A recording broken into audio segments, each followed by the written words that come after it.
Hi there, folks. My name's Z, and welcome to the sixth fascinating episode of I Don't Know and You Can Too. Today, I'm going to show you how to replace this NuTone 763N bathroom ventilation fan without having to call an electrician.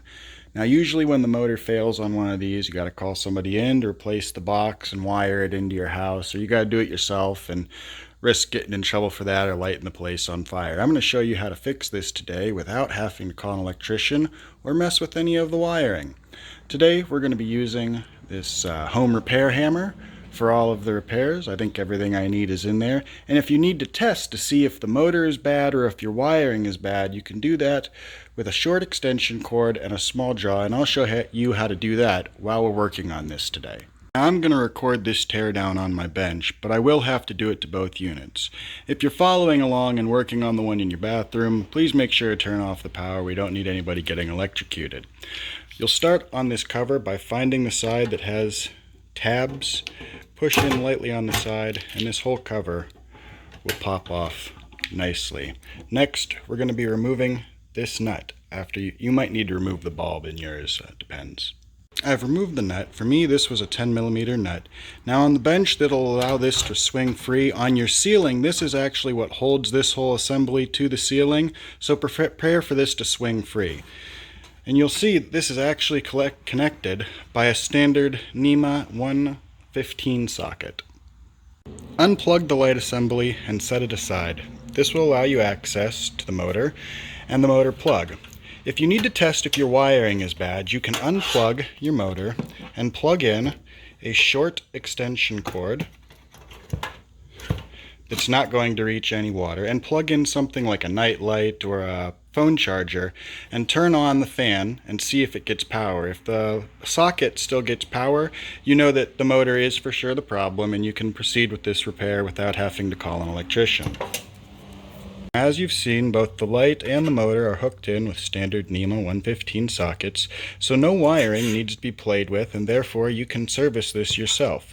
To do this, we're going to remove these two screws, which will allow this motor to come free, and then we'll move that out of the housing by wheedling it past the shell here, since this does not remove. If yours is like mine, the screws may stay in position and the nuts may just come off.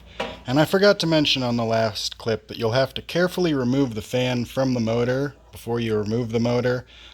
It should just slip off. It's held on by a spline and fit into the plastic. We're going to be reusing the fan in the old housing. Alright, next I'm going to take the parts to the bathroom that I've collected, with the exception of the box and the fan, obviously, so I don't have to go back to the garage and get them. And I'm going to perform the same process on this fan.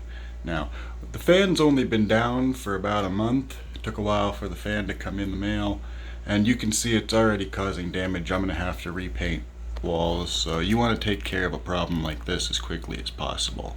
In typical fashion, the nut holding this light plate on is not the same size as the new one, so bring your toolkit with you to save yourself some time. So I've taken the light and surface plate off, and of course this doesn't have the same setup as the new one, but it does appear that I can make this swing free. So I'm going to disconnect this and see if this will actually allow me to disconnect the motor without having to wheedle it past the spokes. That screw did in fact allow this plate to swing down, which will allow me to change this motor out very easily. So as I learn, you learn. It turns out there's a tab on the side over here by the label, but if you push in, this whole bottom plate will remove too, which would have made removing that motor way simpler. So got the fan. Let's go put it on the new one. Alright, I've disconnected the old fan. I've got the new fan and motor ready, and now I'm just going to hook them onto the old mounting plate. The posts from the new motor should slip right through the old mounting holes, and use your new nuts to attach. Once you've got your mounting plate clipped or screwed back in, you can plug in the fan unit and test to see if it works.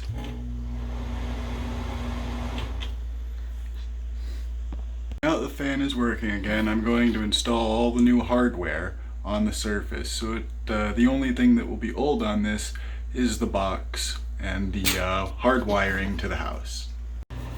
I used the old nut to hold in the light plate, put in a light bulb and attach the light cover, and with that the fan is in and operational. Alright, so I've packed up my tools, cleaned up the bathroom, brought the old parts to the garage. One of my future episodes, I'm probably going to see if I can get this running again so we have a spare motor around.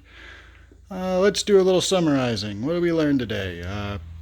You guys learned that you can change out your bathroom fan without having to call an electrician. It'll only cost you the cost of the fan instead of however much your electrician's going to cost you to come change out this whole box, which isn't necessary.